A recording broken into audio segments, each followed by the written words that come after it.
How you doing, everybody? I'm Ken Bykoff, and welcome to O'Neill Speaks, the official podcast of the Paul H. O'Neill School of Public and Environmental Affairs at Indiana University. The O'Neill School is known around the globe for making a positive impact in the real world, and you could find O'Neill alumni creating and influencing policy in nearly every aspect of our lives, be it in the public, private, or nonprofit arenas. The world-renowned faculty and innovative education at the O'Neill School is one part of the equation, but preparing students for a purpose-driven career still requires support to get that career started. And that's where the O'Neill School's Career Hub comes in. It's career fair season, and that means opportunities abound for O'Neill students as they look to build their future. We're once again joined by Becca, Keough, and Lillian Clarke from the Career Hub office. Becca is the Assistant Director of On-Campus Recruitment, and Lillian is a career coach. Thanks so much for joining us again. All right, it's career fair season, and you have a couple of career fairs coming up. First off, for either one of you, what is the most important steps students should take before attending a career fair? Yeah, so I would say from a career coaching perspective, some important steps students can take before attending the career fair is, number one, researching who's going to be there. So what employers are of interest? What fairs do we have that are coming that have those employers of interest? So the O'Neill School, we tend to have two categories of fairs. So we'll have like a generalist fair, which has employers ranging from all different kinds of industries. And then we have more focused, tailored fairs. So if you're an environmental management student and you're thinking, okay, I want to go to a career fair, I don't know how to start or where to go, that's where that research piece comes in, is first beginning to see, okay, what fairs are there out there? What employers are going to be in attendance? And who should I be prioritizing for my conversations? Because at the end of the day, you're not going to be able to talk to every employer that's there. So it's really important that students first just research what employers do they want to prioritize. And Lillian, what kind of research should they specifically do on these companies? Obviously, who you want to talk to, but is there anything specific that they should really focus on when it comes to individual employers? Yeah, definitely just looking at the mission, vision, and values and goals. So it doesn't have to be anything too extensive, not like researching for a project or a thesis or anything, but just going onto the company's webpage and seeing okay, does their mission align with mine? For the environmental example, I know that one specifically, it's does this company work more in the field, in the lab, or are they more behind the scenes? What do they prioritize? Do they prioritize environmental sustainability? Are they more policy focused? And even just do the goals that they have, is that what I want to be a part of one day? Is that the type of change I want to make in the world? And really just from looking at the websites, looking at the LinkedIn, and just seeing what there is out there can give you a better idea of the type of company they are, the type of people that work here, and whether you would be a good fit for their culture and for the goals they have moving forward. Becca, how can students make a strong first impression when they only have a few minutes with each recruiter? That's a really great question. When we get that a lot at the Career Hub. So I would say their first step is to really hone in on their why. So who are you? What are your values? And what do you bring to the table? So polish your resume and understand, yourself and what your interests and what your major is, excuse me, and then polish that first. So, hello, my name is blah, blah, blah. My major is, environmental policy, and I'm looking to do X, Y, Z. And then you kind of jump into maybe an open-ended question. You have maybe a few minutes with them, and so you're really kind of wanting to stand out in that first minute, and then obviously polish your LinkedIn profile so that maybe that can link into a secondary conversation afterwards, so that they can follow up with you. You can follow up with them, and your follow-up email is the secondary part. That's always great. But yeah, polish your resume, because that's going to be your first paper copy that you give to them about who you are, and what you stand out on paper. And then also making sure that what you are visibly and what you're saying verbally matches what you have on paper. I think would be really great first impression. That kind of leads to my next question, was just what kind of questions should they ask to make them stand out from a crowd? Yeah, I think, oftentimes what I've heard, since I'm not a career coach, oftentimes what I've heard several of our career coaches say is trying to link, who you are to what they bring, what they offer, and what sort of internships and opportunities they have. So how can you link that, and what kind of open-ended question can you ask them? I don't know, maybe Lillian can offer some type of open-ended question, but sort of bridging that gap and sort of posing that question right away to them. So that sort of poses that question to them, and that kind of helps limit yourself, and you're taking some of the pressure away from yourself for that first impression. Definitely. Maybe she can ask a question. Yeah, and I think too, like I see this quite often where students, freshmen, sophomore, even juniors, they might not even know what it is they're looking to do. So when it comes to open-ended questions, like a really like low maintenance one is just, after you're giving your elevator pitch and introducing yourself, you can say, like, I'm interested in careers in the environment field, as we're running with that example. What does your company offer? Or what impact has your organization made on the planet? So even just asking very generally about what is it that you offer could be a really good way in. I would say that when it comes to asking questions that help you stand out and distinguish yourself from the crowd, oftentimes that's where that research comes back into play, saying, oh, I read that you create, like if you're talking with an employer like a medical device sales, and you could mention, oh, I read in New York Times that you released this new product that's being released out to customers. What did that process look like? And how was your team involved? Did your interns get exposure to this process? So really kind of building on not just what you can Google, but what you can add on to that. What is kind of the deeper behind that. To be fair, I'm almost 52 years old. I still don't know what I want to do when I grow up. Right. So I'm not sure. It's hard for everybody. Yeah. I wanted to ask you about, just some of the other issues. And when it basically comes to everyone, they go into this, they might be nervous. But you also want to bring forward some of your own personality. What's the best way to kind of navigate that? Because you want to be professional, but you also want to be yourself as well. And so how do they kind of navigate that? Yeah, so I definitely think a lot of it does come with just following the energy of the recruiter. Because every company and every employer is different, and you're going to gauge a lot about what that organization values based on the people that they put in front of you. So they are trusting these recruiters to go in front of students and to bring really good candidates into the system. So if you have a recruiter that's very enthusiastic and is very excited, I think matching that level of energy can give you a window to maybe opening up a little bit more. Or if you have someone that's a little bit more reserved, I think matching that same energy also can help you resonate more closely with them versus maybe coming on a little too strong. So it kind of is, at the end of the day, we are all people, and I think it really is just that relational piece too. And that can also be a good indicator as to whether you fit in with the organization. So it's not only employers vetting you, but you are vetting the employers. So yeah, it's like if you are not able to show your authentic self through some of these conversations you have, and maybe you walk away like, I wish I could have showcased myself a little bit better, then it's like, maybe that just wasn't an employer that values that. So it's like, okay, maybe I can shift and talk to this other group of people and see if they're a better fit. And I think that's an important point you make there about just how, yes, you're going to these people and hoping that they hire you. But by the same token, there's that piece of, do I want to work for them?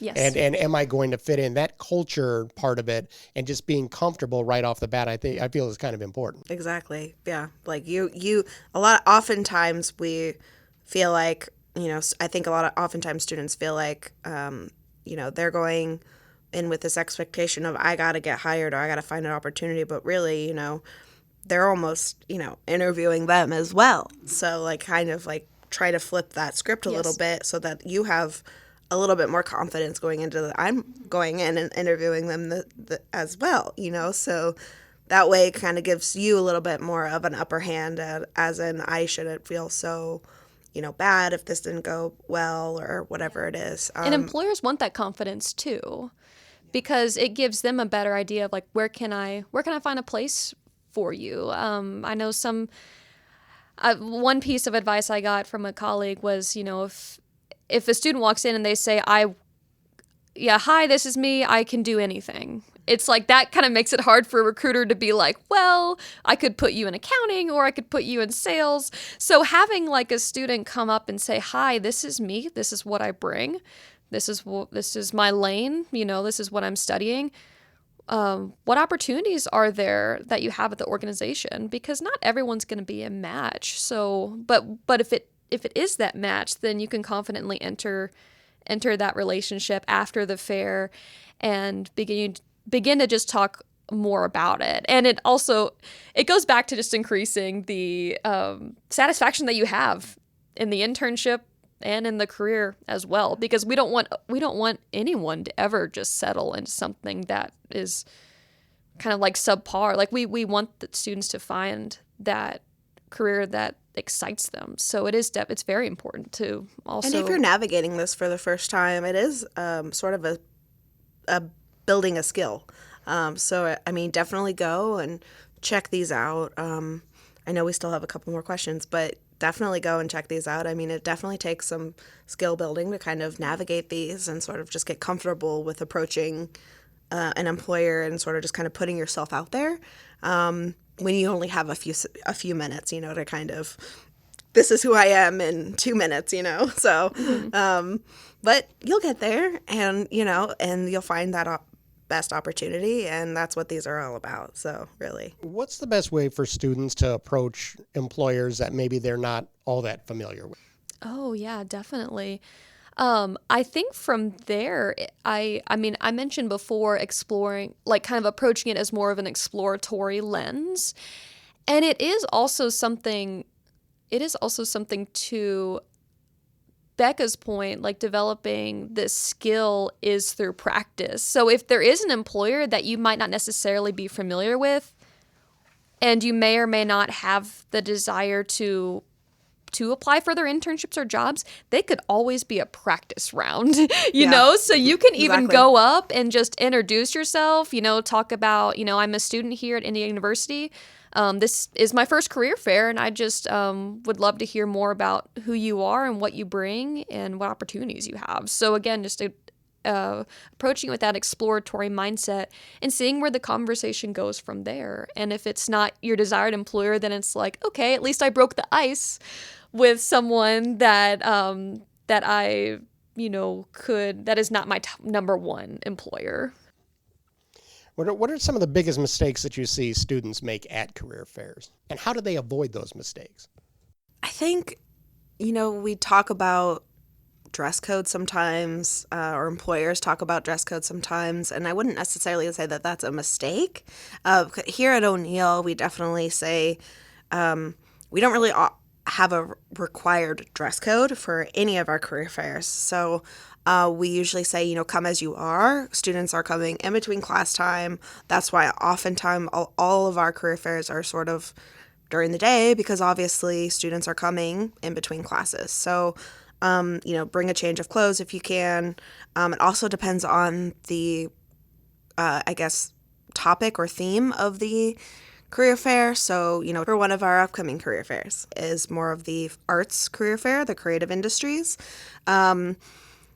That we did heavily recommend a business professional or business casual dress code. And again, it's not required, but there is more an emphasis, I think, or in trends on dress code more and more. It's just something that I'm seeing from my scope of the lane.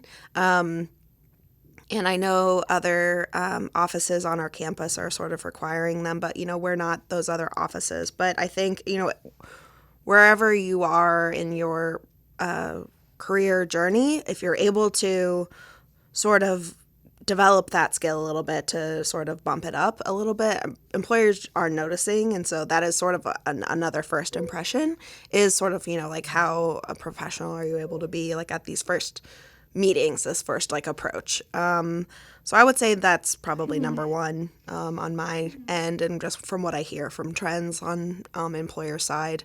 Yeah, I would definitely just say like being prepared. I know I've had a couple of students ask me like, do I need to bring a paper resume? And I'm like, yeah, absolutely. Like, I know it sounds old school, but it's like, but oftentimes like that's how employers keep track of the students that they've met with. Oftentimes, like you don't have to go out and hand them all to recruiters initially, but if you want to bring copies of your resume so that if they do ask for it, you're able to equip them.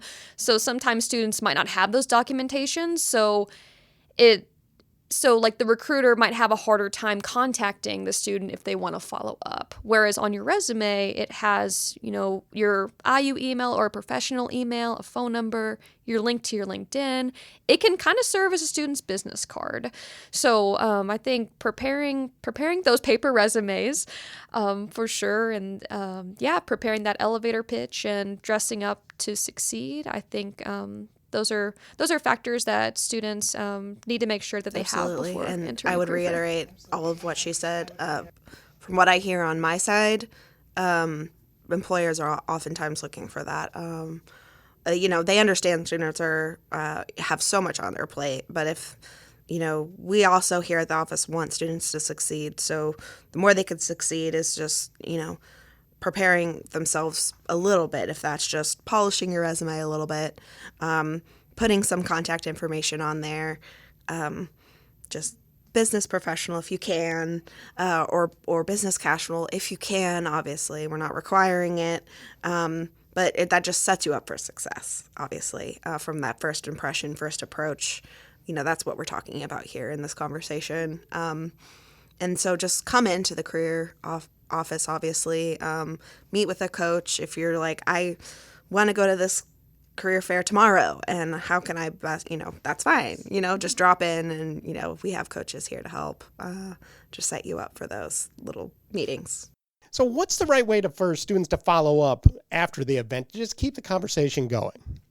Definitely, yeah. So I would, again, gauge it from what is the best preferred method of the recruiter. So even after your conversation, if you feel that it's been working really well, you can always ask the recruiter, hey, like I would love to follow up this conversation to learn more. What would be your best means of contact? So that gives the recruiter permission to, either give the student their business card and tell them about your preferred method of following up, because that could look like a LinkedIn, that could look like connecting on LinkedIn, it could look like an email, even a phone call too. There might be some recruiters that are just very busy, so they might just say, call my number. I think asking that question near the end of the conversation gives the recruiter the ability to provide what is the best means of contacting them. And from there, I would follow up within 24 hours, even with just a thank you for meeting with me. So doesn't have to be anything crazy, but definitely within that 24 hours is the kind of the best window. And that's the same that we would also advise for job interviews. After you interview with an employer, I would say follow up with a thank just you. To follow up with that, within 24 if you hours. can put in something that identifies you, maybe in some of the conversation that you had, even if it's something very small, because they're meeting with so many students during that small window of time during the career fair, something that sort of like identifies you, like obviously your name, thank you for meeting with me, we talked about blah blah blah blah blah, I don't know, but something that maybe identifies you a little bit, stands out, maybe what you talked about in your little brief conversation, maybe it was a joke or something, I don't know, but that maybe kind of highlights like, oh yeah, we met and I really like this person. So here's your opportunity for anybody who's listening, a student who's listening to this. Give them a pep talk about what they should, how they should be walking into this career fair. Go ahead, give them a pep talk. Right. Well, I would say if you're listening and this all sounds scary and overwhelming, do not worry. What this is a means of setting you up for success. So it's what Becca reiterated, like us coaches can help you walk through it as well as our peer educators. But general advice, I would just say, you're looking for the employer just as much as they're looking for you. At the end of the day, these are just people, and everyone is here to have a good conversations. Recruiters are paying to be in front of you. So I would just encourage you that, these people want to see you. They have those opportunities. And yeah, like just putting your best foot forward. I think that they're seeking that conversation as well. If this is scary and you are hesitant about coming to one of our upcoming career fairs, just put your best foot forward and just come and check it out. See what it's about, maybe scope it out before you offer yourself up to one of the employers. And then when you are ready, we have coaches there. We'll have We'll have staff there to help you and kind of coach you briefly. So bring a resume, and we can kind of work with you even there. And I would say just check it out. They're there to be there for you as much as you're there to be there for them. So again, at the end of the day, this is all to set up you all for success, and this is what these are all about. What these events are all about. So all of our offices are there to help you. Our peer educators are there in our office from 11 a.m. to 3 p.m., as well as our coaches. I'll drop one more too.